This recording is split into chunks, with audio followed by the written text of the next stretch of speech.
Hi, my name is Dan Schmidt from the Chinese Martial Arts Center in Seminole. In this clip, we're going to be giving a basic introduction to the Kung Fu Saber.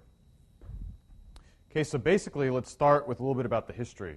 So this basically was a Chinese military weapon used by foot soldiers. And in civilian life, it was usually used by armed guards that would guard escort places or also against bandits and things of that nature.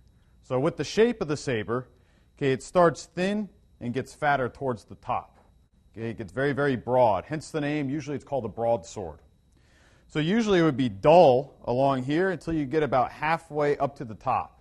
Here's where it starts getting sharp and increasingly sharper. Sharper, sharper, and all the way up at the top where that's the sharpest point. Comes to a very, very sharp point. Some sabers are actually sharp on the back, only about halfway. Okay, and you'll notice it's very, very broad, more broad on this part than here. Okay, so it's thick, gets thinner on this part, and then it comes to a point.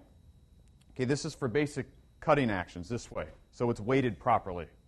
Also, you'll notice the cup. This is for catching the blood. Okay, on the blade, you usually have what's called the blood grooves. It's two indentations that go down the blade. So that way, when blood would get on the blade, it would run straight down into the cup to prevent it from getting right on the handle and getting your hands sticky. So that way, you can keep your grip properly.